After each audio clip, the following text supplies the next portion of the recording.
Hi, everyone, and thank you for joining. I'm Alex Ambrose, a policy analyst here at the Information Technology and Innovation Foundation. I want to welcome you to today's panel, Should Policymakers Regulate Human-AI Relationships? Even before the recent popularization of artificial intelligence, humans have anthropomorphized and imagined relationships with technology.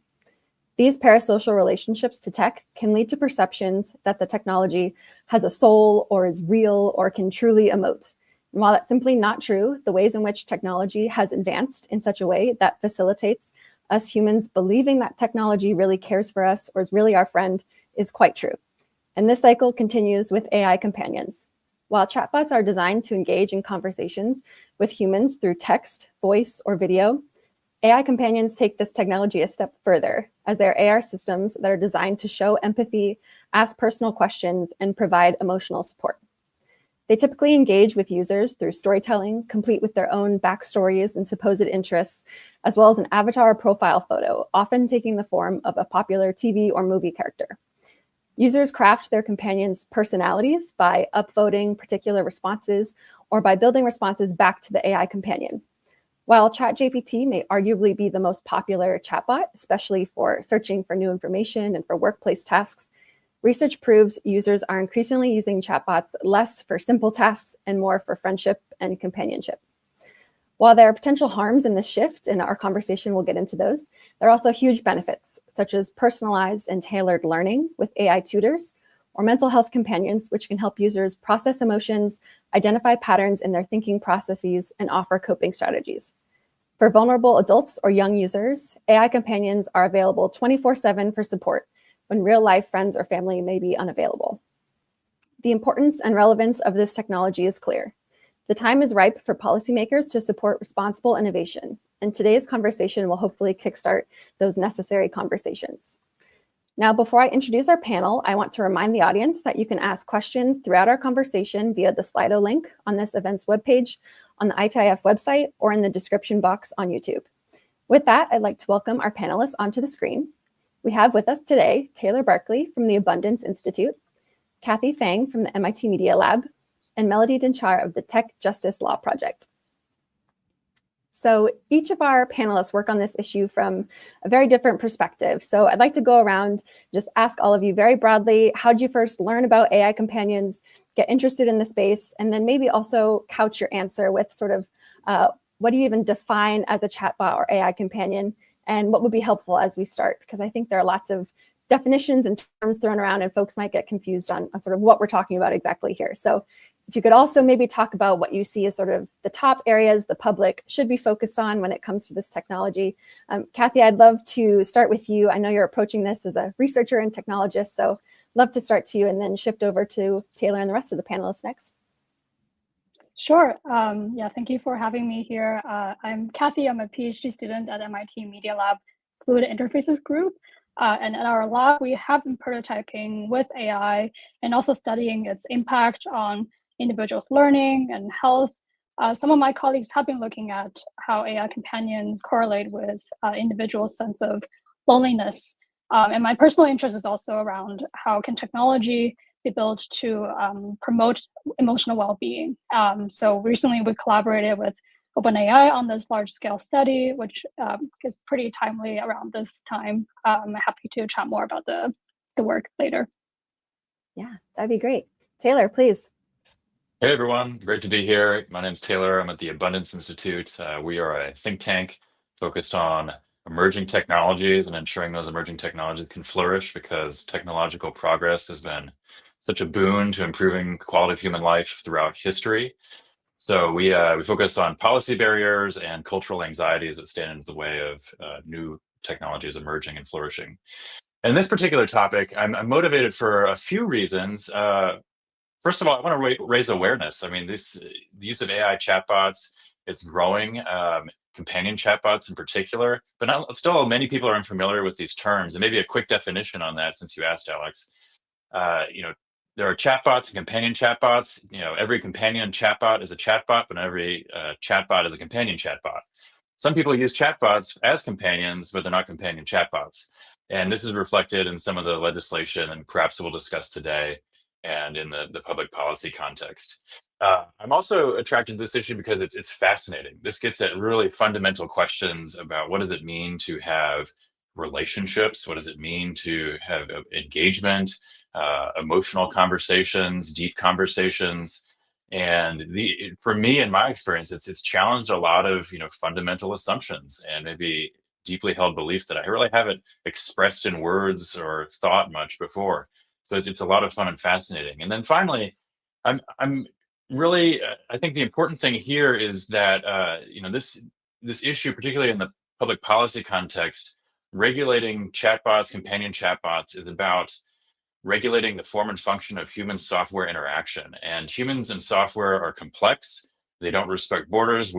Humans are everywhere, software is everywhere, and therefore it's easy to get regulation wrong. So that can lead to foreclosing all the positive things that AI can bring to humanity the world over. So I think if we overcorrect in regulation to prevent harms, that can lead to foreclosing many, many benefits down the road. AI is a general purpose technology, much like electricity. So when I think about this issue in regulation, I think, what if we had, for the sake of preventing harms of electricity in the early days, maybe made a requirement that users of electric applications need to submit proper paperwork or be certified or have their age verified before plugging in an application, or factories need to go through an amount of paperwork or have requirements or what electric tools they can or can't use. And so it's complex. There are real issues out there, the benefits, the harms, and it's a fascinating topic to unpack. Thanks, Taylor. Melody, can I turn it over to you next? Yes. Hi, everyone. Sorry, I will be taking notes throughout. But Me too. yes, my name is Melody, and I'm very happy to be here. Thank you for having me. I'm policy counsel with the Tech Justice Law Project. We strive to be the connective tissue between lawyers, litigators, lawmakers, people in the tech law and policy space, and beyond, whether that's society, also like impacted families. Our claim to fame right now might be that we are in active litigation against a company that provides character-based chatbots called Character AI, as well as Google, which is, we argue and claim, directly tied to the establishment of this product. And we recently had a small win in that lawsuit. I'm happy to speak more to it later on in this conversation. There are a few points that were already raised and that I think go directly, Alex, to your framing question that I just want to highlight. For me personally, this is not a new area, maybe because of my age. So I just turned 30 this year. I think that's important to note because as a 90s kid, I have personal direct experience with the age before and the age after internet, social media, widespread consumer access to the kind of increasing complexity of AI products. I remember using chatbots in AIM chat, and this is not necessarily new. The only thing that's really functionally different is the complexity of the models and the technology that underlie these types of interactions. For example, using an activation net based on natural language processing versus using a large language model in the kind of generative AI space that we see dominant today as of maybe late 2022 with the rollout of ChatGPT. But before I get too technical, I think for ordinary people who might be new to this space, there are a few key things I just want to highlight. One is that we're kind of struggling to come up with how even to talk about these terms. Taylor kind of offered a very clear and concise, I would say, approach, although that's by no means the only way of thinking about these tools. So while this conversation is going to use the term companion quite a lot, I want to already start to push back on that framing, because the reality is that it's not clear, at least to people on my side of this fight, what exactly we mean by companionship in this context. We need much more research, including the important work that Kathy's doing at MIT, to really start to understand the differences between human to human social relationships and the ways that humans, especially young humans, develop their sense of attachment, healthy attachment in these relationships, healthy communication styles within these relationships, and can effectively communicate their needs and develop a sense of self. We're not as developed, at least research-wise. We're not like at that place yet as society where we fully understand how these somewhat well-studied and understood aspects of social relationality tie into these technological interactions and interfaces. For that reason, I will not be using the term companion in any of my responses. I will also not be referring to these technologies as chatbots. I will refer to them as chatterbots, which is the original term coming from the 1990s, essentially the studies that developed around these early versions of these tools. I'm doing that for specific reasons because I genuinely believe in the work and the harms that we're hearing from families, that the chatter that these technologies produce can be genuinely harmful. And our lawsuit is a good representation of one such harm that has inspired multiple lawmakers to take action. So hopefully that's a good segue into Assemblyperson Vanel, but I'm happy to speak to more of any of these points throughout the conversation. Well, thank you, Melody. I appreciate you talking about those nuances, and I hope we can get into more of that as the conversation goes. But last and certainly not least, Assembly Member, please take it away. First of all, thank you for having me, and thank you for hosting this. This is really important for us to be able to have this conversation with the wider communities, and with because this is what's really amazing is that we're all alive at the time to be able to figure out what tomorrow is going to look like, and what the proper guardrails are going to look like with this technology. I first really started becoming interested in this aspect of this technology when I actually was invited to South Korea about 2 years ago, where there was a company that was doing a pilot program in New York State to be able to have a system that has hardware and software to be able to provide companionship for elderly people. We found that there's this program that did that, where we were working with trying to make sure that we have people visit elderly folks, check on them, provide medication or what have you, and in South Korea they actually were using technology to be able to do that, to be able to close that gap. So that was interesting. That was interesting to us. So we went to go see that, to have that pilot program in New York State. And then, when the news came out about the unfortunate young person that took their life after using one of these systems in Florida, that was very concerning. And my staff and I, we actually were testing that platform and other platforms, and saw how easy it was for the platform to be able to engage with someone, knowing that the person is underage, in inappropriate conversation.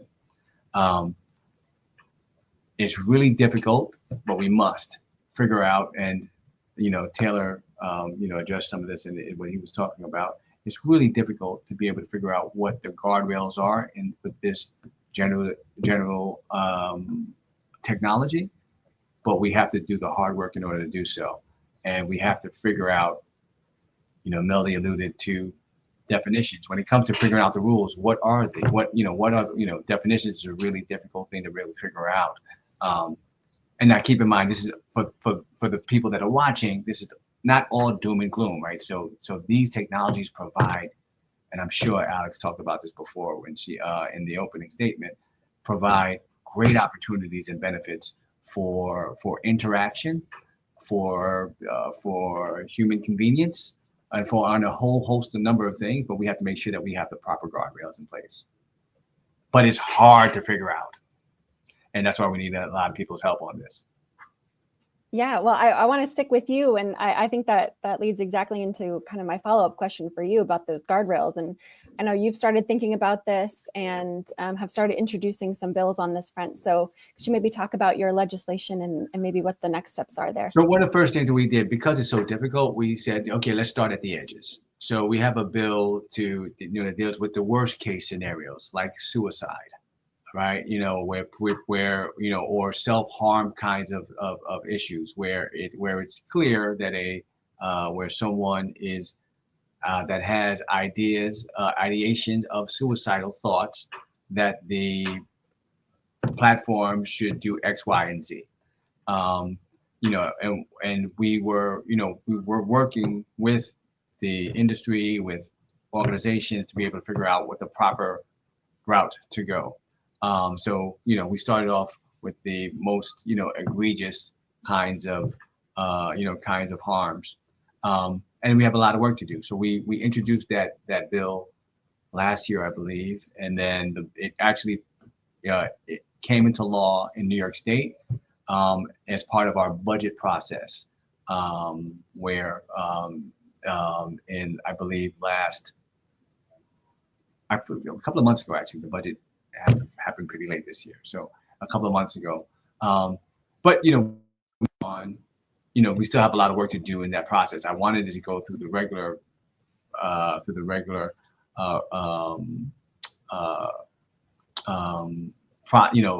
lawmaking legislative process, but we still have to flesh out a lot of issues with respect to that bill, and to make sure that what kinds of one of the questions is what kinds of platforms are included in this. What is for lack of a better term, what is a companion chatbot? We have certain kinds of hybrid systems out there that that provide some companionship or not, or what have you. Do they fall under the system or not? And we have to flesh out those those definitions better. Well, and from some of the data that I've been seeing so far, I sort of mentioned this in my opening remarks, but it's clear that I think even Melody or Taylor was mentioning as well, that people are starting to use tools like ChatGPT towards the personal advice or for friendship when it's not designed for that purpose. And so can anyone speak to that shift, and if if you've seen that reflected in your own work, or if you agree or disagree with that sort of statement? Yeah, I can jump in here. I think my experience came from seeing a New York Times story. There's an article, I'm sure all the panelists saw, the woman who said she was in love with ChatGPT and would cycle through chats to the point of, I think, running out of I believe it was, she reached the limits of the chat and had to start over in this relationship every time. So I think that to me is like, oh wow, like even if companion chatbots or AI designed in particular for relationship or relationship mimicry, even if policy is focused on those tools, there are still these general purpose AI interfaces that I think people can have a companionship with, and I think it just adds to the complexity here. Yeah, Melody, do you want to jump in? Yeah, certainly. So one kind of sad benefit of having such a highly publicized and followed lawsuit that's ongoing is that our organization also receives a lot of outreach, direct outreach from families and people who are being impacted in negative ways, very similar to the article actually Taylor just mentioned, although the framing of that article did not necessarily highlight the real world impacts of developing emotional dependency on this type of a product. This is all to say that we are absolutely seeing that individuals are turning to what we can call general purpose chatterbot services like OpenAI's ChatGPT, which are, as Assemblymember Vanel mentioned, in this kind of gray space of a dual use technology. I come from the data privacy world, so we're very used to talking about dual uses of technologies, where there might be one use that is generally positive or socially acceptable, but the same technology can be used for negative and potentially harmful, misleading, deceitful, fraudulent, and sometimes even directly physically harmful reasons. or uses.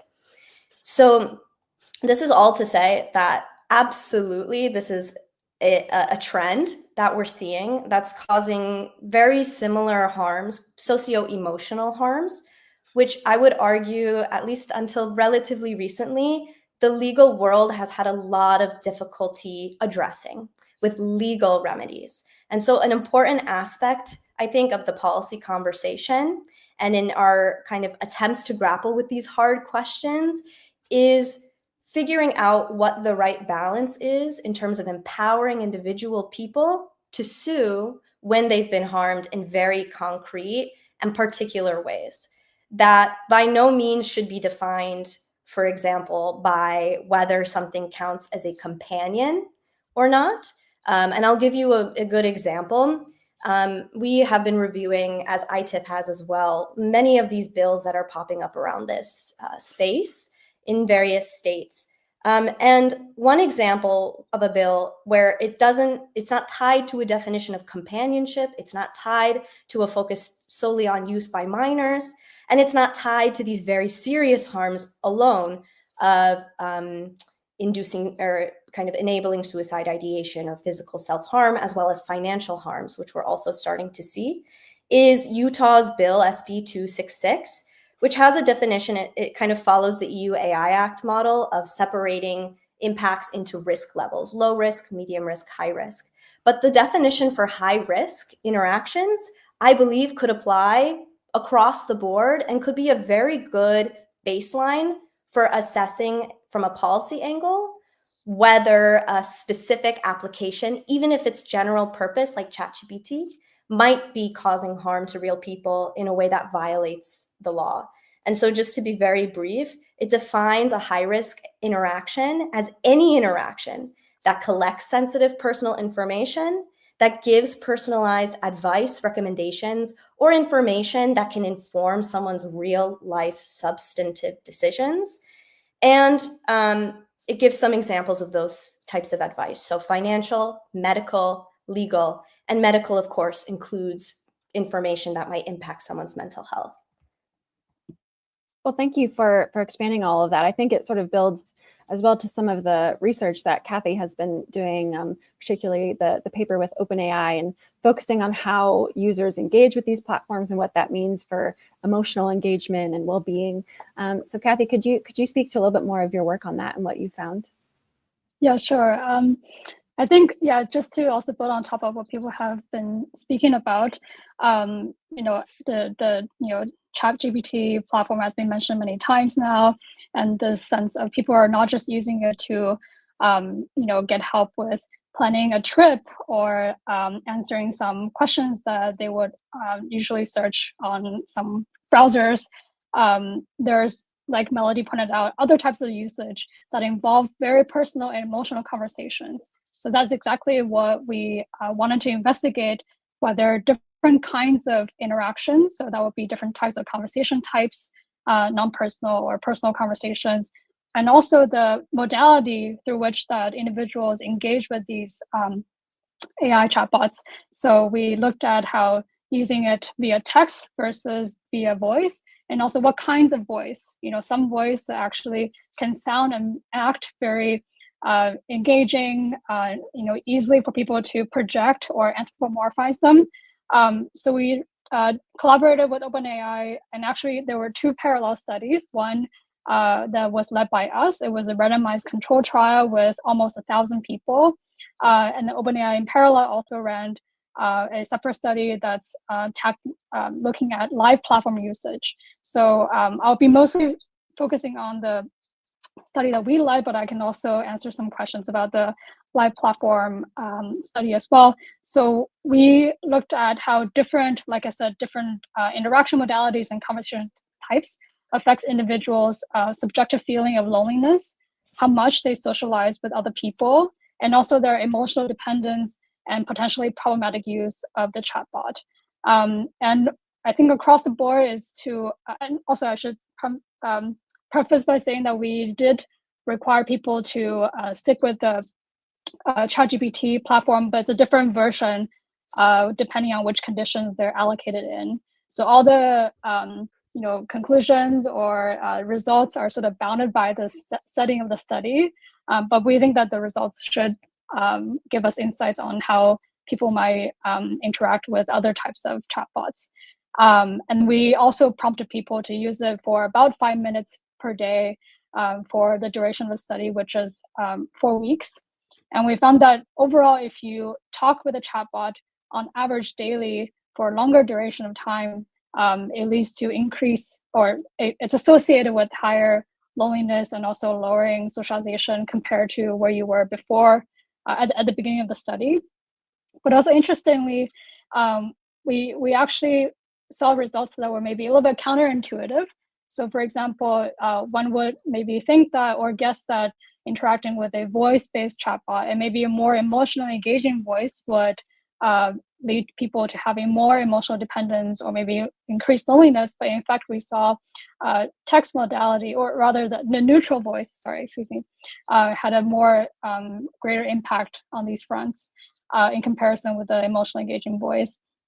And also comparing the different conversation types. That was also a bit of a counterintuitive finding, where we saw that having personal topics actually had a lower emotional dependence compared to having an open-ended conversation. But having non-personal topics, so things I mentioned about, planning a trip, was actually associated with more emotional dependence. So I think there's a bit of a nuance here that we're still looking to uncover more, and maybe there's some also correlation between cognitive dependence and emotional dependence. But we also look at things that are more users' characteristics. So if you, when, by the time you enroll in a study, you were already maybe on the lower end of socialization or high end of loneliness, you're still more or less, lonely or don't really socialize much. So who you are, also like your trust in AI and your emotional dependence or attachment to people and also to these platforms also are correlated with these emotional outcomes. Thank you for that, and thank you for that research. I just really enjoyed, honestly, reading it and learning from it. I think it's incredibly useful. So I appreciate you taking your time to do all of that. It was great. And sort of building off of what you said and kind of getting to a core piece, I think, of this conversation, there is this slope towards parasocial relationships, those one-sided emotional attachments to characters or to technologies. And in this case, the concern is that they're vulnerable adults. Assemblymember Fennell talked about seniors or children. They believe that they're in a relationship. And, for children in particular, that's sort of one of the focuses for me in my research. And it's been how children cognitively are maybe unable to understand the difference between virtual experiences and real world experiences. So can anyone speak to sort of that slope towards parasocial relationships and maybe why this technology might facilitate that slope? Yeah, I can absolutely speak to this. This is a very important aspect of this conversation. And I think it's useful to understand what a parasocial relationship is, which, like Alex, you noted, is one-sided.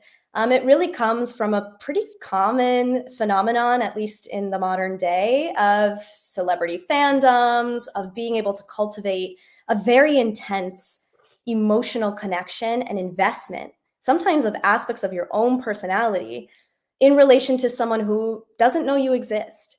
That's obvious in the celebrity context, in the reality TV context, and in fandoms that are surrounding fictional characters. I'll out myself as a Harry Potter nerd growing up, and that for sure, yes, I had a parasocial relationship with multiple characters, you could argue.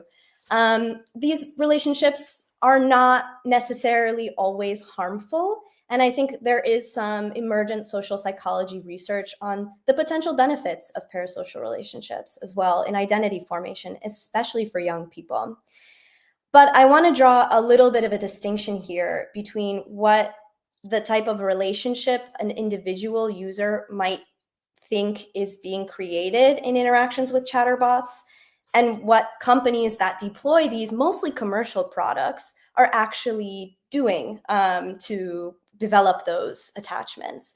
And so here, our focus at TJLP, similar to our focus in questioning social media companies and their practices, is questioning the design choices. So platform design or user experience design is a very crucial aspect that defines and kind of bounds how we even use these tools and our perceptions of, for example, how conscious or agentic the chatterbot is that we are interacting with. And so certain features can lead people, or can at least make it more likely that a user will feel that they are in a parasocial relationship, or put differently, will induce them to feel even more emotionally connected in this one-way kind of unrequited manner. So I think Alex said up top, and I agree, that these chatterbot technologies are very complex mathematical statistical models. They do not emote, at least in the human understanding or sense of the term. And that's where the one-sidedness comes from. Specific design features that we focus on and that we think is really prime area for regulators and lawmakers to focus on as well is anthropomorphism, or features, design choices that make chatterbot interactions feel like you're speaking to another human being. And a very simple example of this is including a 3-dot chat kind of thinking bubble before sending a chat message. But it can also be as simple as saying I, using the first person in your chatterbot interactions. So you say to your chatterbot, how are you feeling today? And your chatterbot responds, thanks for asking, I'm actually having a great day. That's pretty anthropomorphized. The sycophancy element as well, this is a very just big word to explain when these companies design chatterbots to be really positive in their responses and really affirming to the user, even if the user is saying something that's potentially very harmful. For example, someone who may be struggling with addiction might be speaking with or interacting with a chatterbot and receiving outputs, information back that are just encouraging them to continue their use.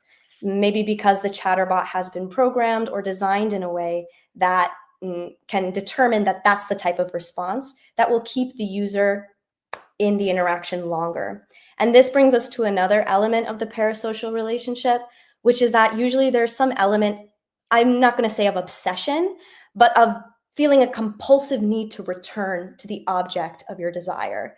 And so we see this with my Harry Potter example of maybe reading and rereading and rereading the books over and over again to the point where you can recite from memory certain chapters. But in the chatterbot context, that could be maximizing user engagement. So companies deploying tools that reduce stickiness, meaning reducing friction for the user, and trying to maintain those interactions, making sure they last for as long as possible. This is another area that's ripe for policy intervention, in my view. Yeah, absolutely. Can I, or go ahead, Assembly Member. No, go ahead, Taylor. Yeah, just to double down on Melody's point, yeah, the parasocial aspect is not a new phenomenon or problem. This has existed throughout human history. So I think that's really important to keep in mind. I think too is, distinguishing what is the harm we're trying to solve for here or prevent. And I think of a lot of the potential harms, particularly on the content side of engaging with AI systems. It reminds me a lot of human relationships. Human relationships can also be fraught of engaging with someone maybe who doesn't have my best interests, in mind. People who are only looking out for themselves. And I think we as a society, the culture, human beings, we've developed different ways and methodologies to kind of deal with those potential harms and mitigate them. And harms absolutely still do occur. So it's, where in like the stream of maybe where does it become actually problematic use? And I think that's really difficult to distinguish, because maybe there is, to Melody's point, heavy engagement for a time, for a season of someone's life. Maybe they've just been through a breakup or going through an especially rough patch, and they're engaging with an AI system for maybe just a month. But it could look like, if you just parachute into that 1 month, like, wow, this is a lot. Maybe in my view, too much. And I think there's a subjectivity aspect here too, of like what counts as overuse, what doesn't. And it all depends on the outcome, but it can be very, very tough to draw the neat link in the future, prognosticating like, okay, XY behaviors will definitely result in this, harmful outcome. So therefore we need to prevent those things on the front end. And again, I think I would just want to say, we have developed ways to mitigate these problems in the context of human relationships. It's not perfect, but I think there's a lot we can learn and apply in this context. And I think one of my main points I want to make is public policy and regulation is and can be one way to solve and prevent some of these harms, but we have a whole range of other tools in our toolkit of interacting in our own communities, families, and applying the lessons learned of just dealing with other human beings in perhaps risky contexts. It is not a risk-free world that we live in currently, and I think these engaging AI systems are maybe just adding another layer and the things we need to watch out for. So that, again, what I said at the front, that's why I think it's important to raise awareness about what is happening and keeping up with it all. And it's first of all, this is such a great conversation. It's great. It's great to be here and for us to also to be able to, again, talk about this and discuss this and share this with the public. One of the things I'd like to really highlight is that we are dealing in as a policymaker, we're dealing with a mental health crisis for folks all across the stratum, and that's a major problem. And so so to trying to figure out with respect to this technology, adds another layer. We regulate and we try to mitigate and try to protect New Yorkers when it comes to traditional human relationships. We try to protect people from fraud. We try to protect people from a number of different kinds of harms, and trying to figure out how to make sure that we want people to have access to responsible uses of these technologies, right? We want to make sure that we do that, but we have to figure out, again, to try to figure out what's responsible, what that looks like, how much. Right? We talk about the amount of use. We talk about substance abuse, and then what is this?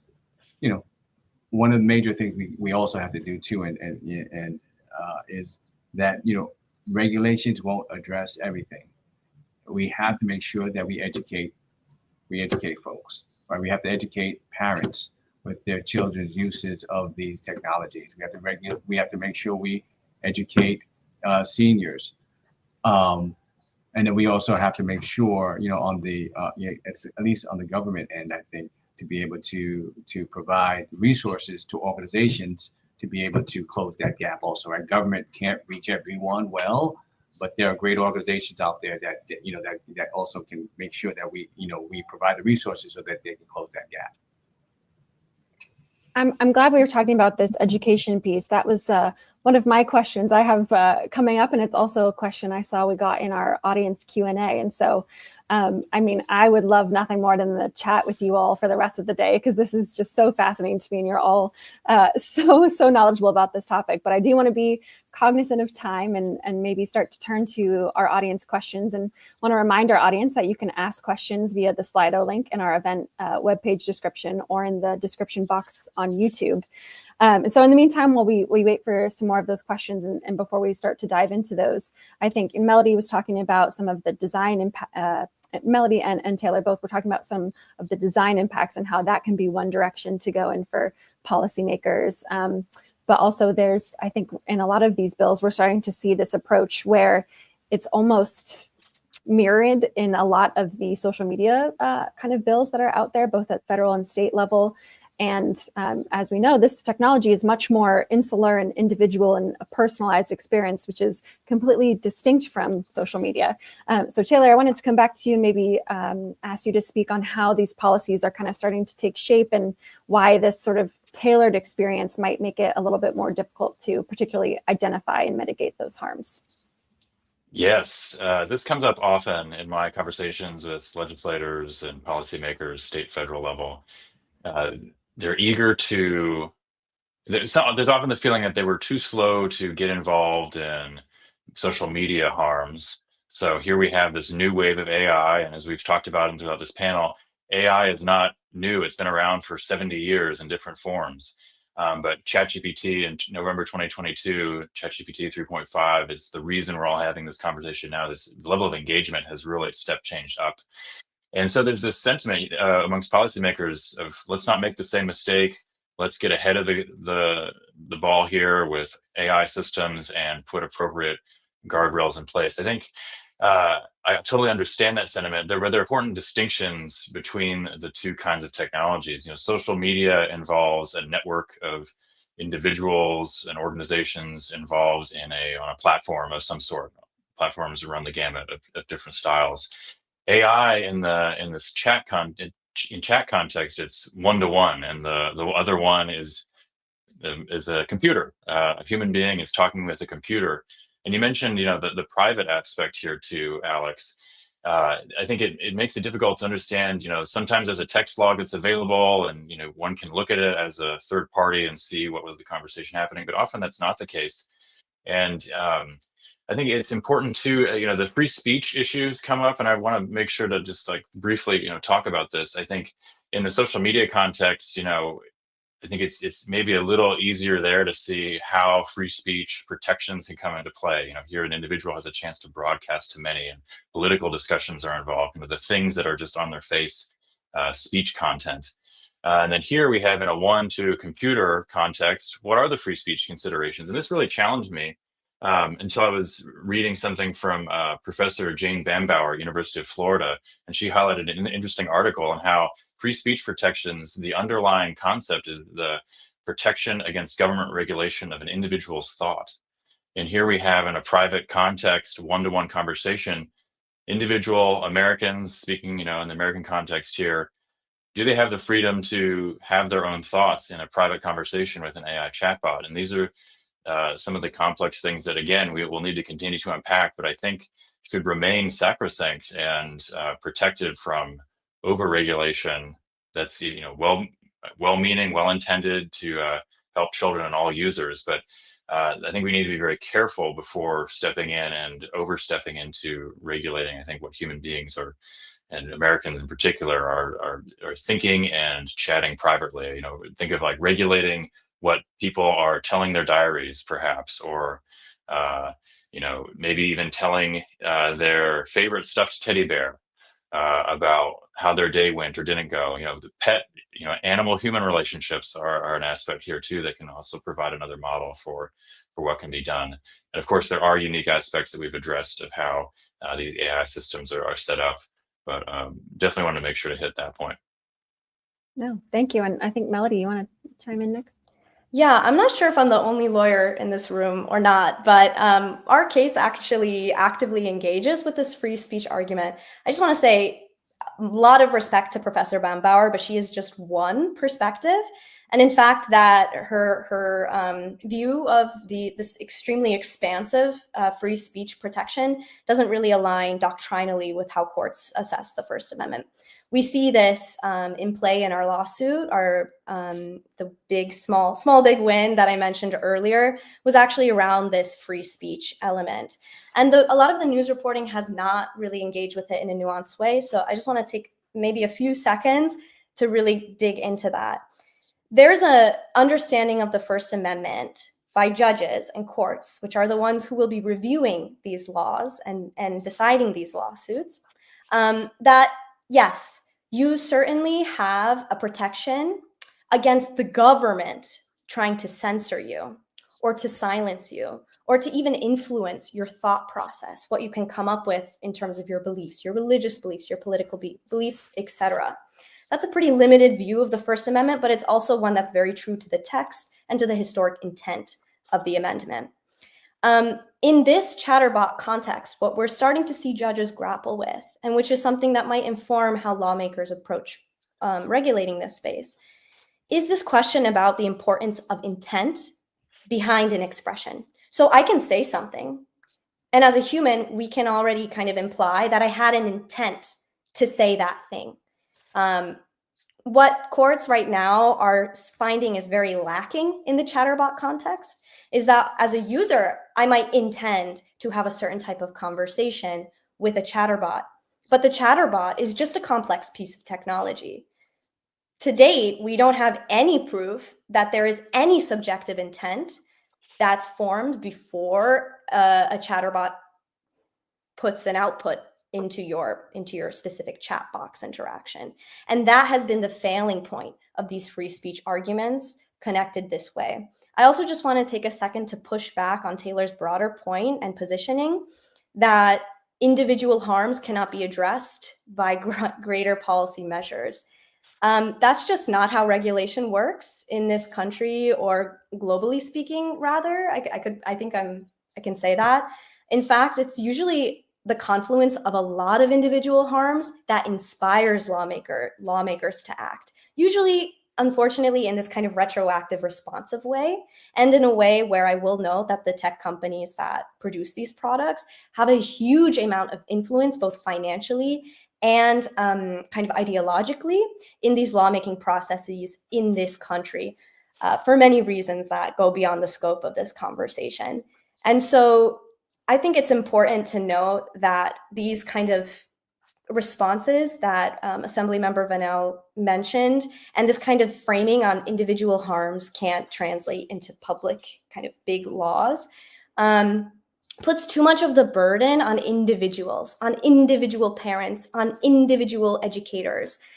Kind of similar to what we're seeing with these systemic issues, for example, with environmental context, that it's up to you individually to go vegan, to recycle. It's up to you, for example, in the data privacy context, to manage your own data privacy and ensure that you're using a VPN. And now in the Chatterbot context, I think I would personally hate to see a similar approach, where we are saying that it's on the individual, it's on the parent, it's on the teacher, it's on the person who has like the most maybe one-to-one connection with young people using these apps to educate themselves and to get up to speed themselves, when maybe the easier approach could be to regulate the companies that are producing these commercial products in a way that identifies very specific design approaches, some of which I've mentioned, that could ameliorate a very good number of these harms. Well, and I think this ties into one of our audience questions that we had. And I want to get back to your education piece. I know I talked about that we get to that before, but speaking of specific policy solutions, one that has sort of started to emerge is this disclosure or warning label that this is not a real person, or this is an AI technology that's not a real human. And so the audience question that came in is, should it be mandatory to have an AI agent or even this voice disclose itself as non-human? And do these disclosures work? Does that impact how users engage with the technology? Do we have any thoughts? Great question. Funny you should ask that question. We are at this point, we are 3 or 4 days till the end of session in New York, and I have a bill that has to deal with AI disclosure and warnings, and it's going through the process now of negotiating what that language is going to look like. One of the major things is we want, the bill. I don't know the bill number, but the bill states that that disclose, there's that at the point of, oh, somebody has the bill. There you go. Great. Thank you for providing the bill number. That there's supposed to be disclosure. I forget the language, but you're interacting with artificial intelligence and non-human. Some of the responses may be blah blah blah blah blah blah. And a couple of things that Melody did state is important to highlight. Right, there are at this point there are folks that are trying to influence what the language is going to be or not. And I think it's really important for community and for regular folks to be able to participate more on these processes. And what's really good too is that there are organizations that are in the midst, but not enough. And it's really important so the companies that produce this stuff, and some are good, some may not be, but it's really important for for people to be educated about what's happening. And we want to make sure that, so we want to try to make sure, at this point, this bill passes, that the substance of it, and the substance is, there should be warning, there should be obvious warnings that you are interacting with a non-human, and that some of the results can be harmful. If I can chime in here, I think there's it seems maybe perhaps context dependent for users. I think it's perhaps different if I'm, opening up an AI system app or window on a web page with the expectation that there's clearly, this is an AI tool that's being used, versus maybe a customer service interactive chat interface on if I go to a bank and it's unclear, is this a human being? Is this an AI chatbot? One inspirational thing, I think, in a context in which this is helpful is in Utah, they passed a AI mental health chatbot bill, HB 452, which I thought in that context, that makes a lot of sense. And these are high risk, high stakes conversations that were, had human oversight, and they had an affirmative defense section as opposed to outright regulation of deploying these systems in Utah. And there it was, labels, human review, and sorts of notifications when certain topics came up. I just want to speak very, very briefly, aware of time, to this.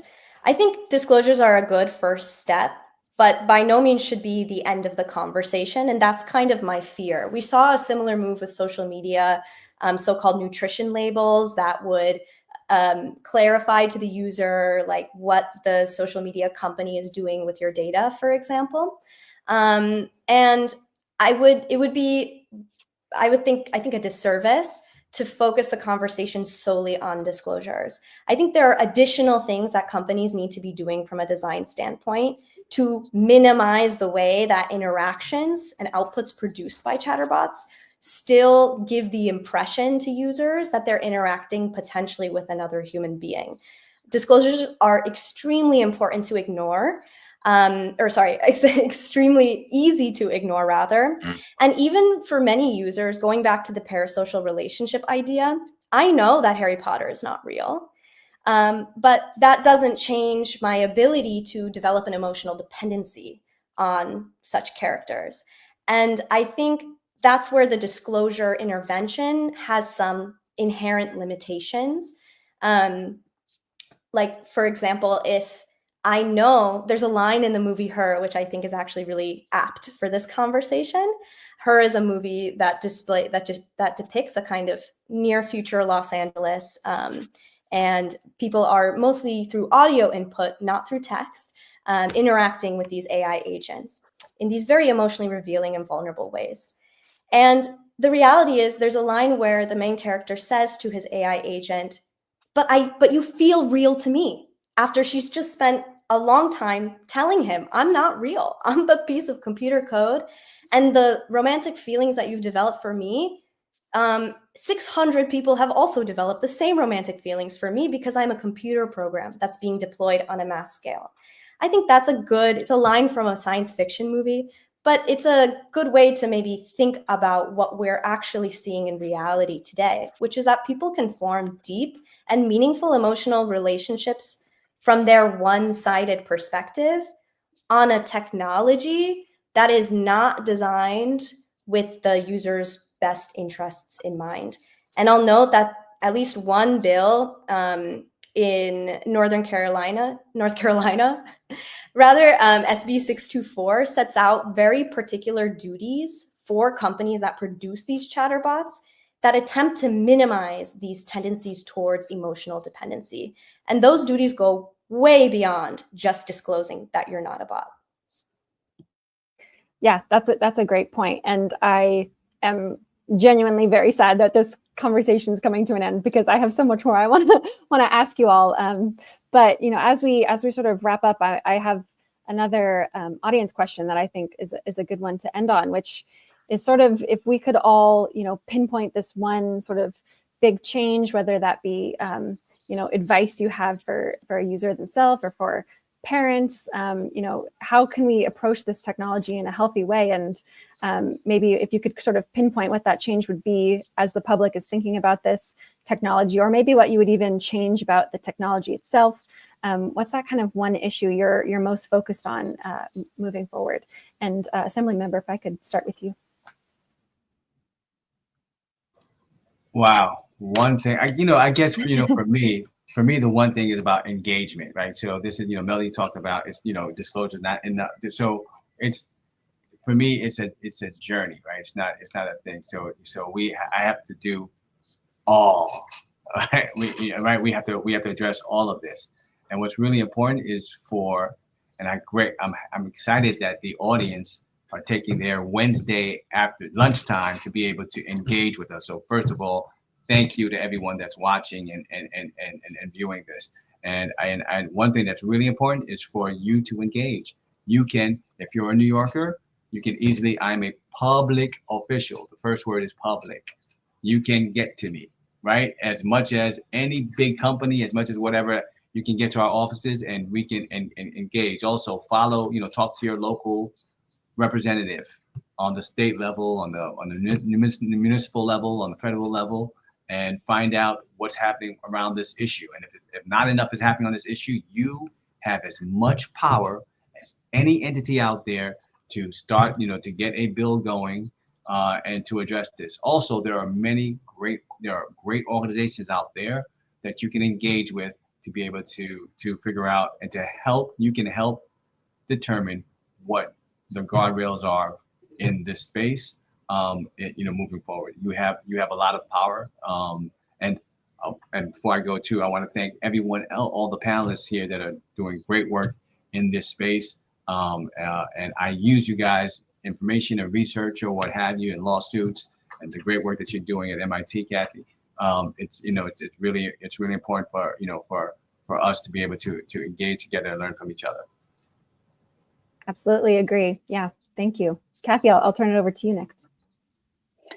Yeah, I've been sort of very humbled by this experience, because usually I'm talking with people like me, our researchers, our technologists, who are very optimistic about technology in general, are trying to think about new exciting ways to design with technology and build tools.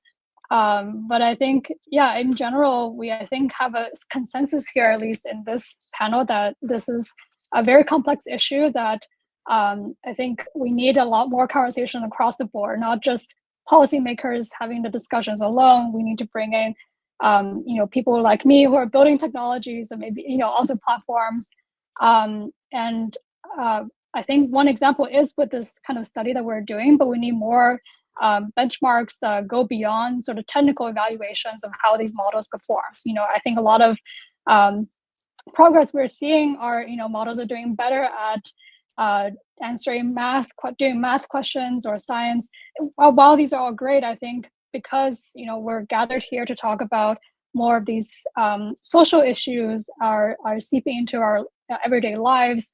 I think in general, it's important to think about the kind of, it sounds trite, but it's important to think about the kind of life that we want to live in, the future that we want to create, because ultimately these technologies are kind of like a mirror. It's a reflection of our values. If we value sort of, convenience, sort of dopamine, quick dopamine of getting some social interactions with these chatbots, and we deprioritize the relationships that we have with other people, then we're only going to see more and more technology that are going to enable that.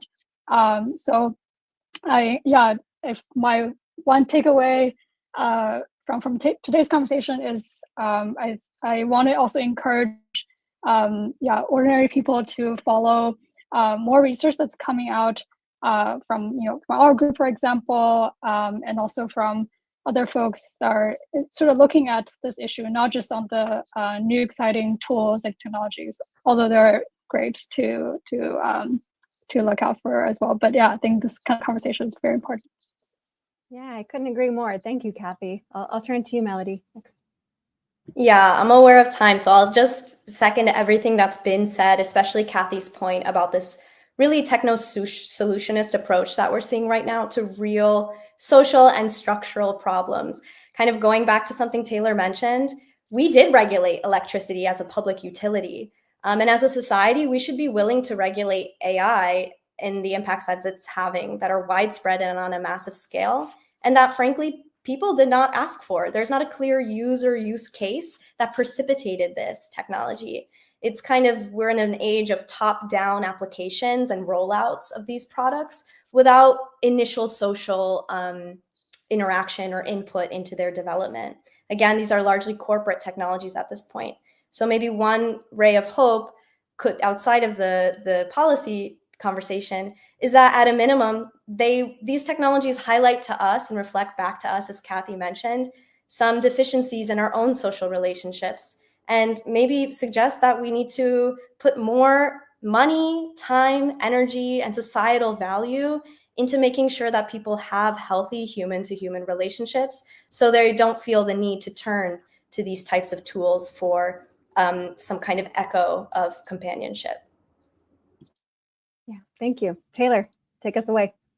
Yeah, it's an exciting time. And I think, to echo what the Assemblyman said, you're not powerless. I'd say go out there, start using these tools. If you're a parent and concerned about the content, start stress testing them. Ask the questions to the AI systems that you don't want your kids to be asking, and see what the responses are. And it's a constantly changing world. Conversation will be different 6 months, 6 years from now. And I think there's a lot of reason for hope. And I want to make the point that, regulation may not totally be inappropriate here, but we do risk, by over-regulating, foreclosing on the amazing future that applying intelligence to so many new applications, situations can bring about. So much like, we're all benefiting from electricity here, streaming live over the internet, high definition from multiple points in the country. Let's keep that optionality open and allow individuals to use these tools to benefit themselves and the communities and those around in the broader economy. We're talking about a worldwide benefit that we stand to see here. So as long as we can keep all that intact, let's keep the discussion going and craft rules appropriately. Absolutely. Well, and thank you all so much for joining today's panelists. This was just an incredible discussion. And like I said, I wish we could keep talking all day. But thank you for the audience for joining. And if this is a topic of interest for you, I have a shameless self-promo that I've got several pieces on the ITIF website that are linked at the bottom of this event's webpage if you're interested. And I know all of today's panelists certainly have more work on this in the future. And if you're interested in immersive technology more broadly, you can join us in the XR Association for the 5th annual AR/VR Policy Conference happening in Washington, D.C. on September 9th. But thank you again, everyone. Have a great rest of your day.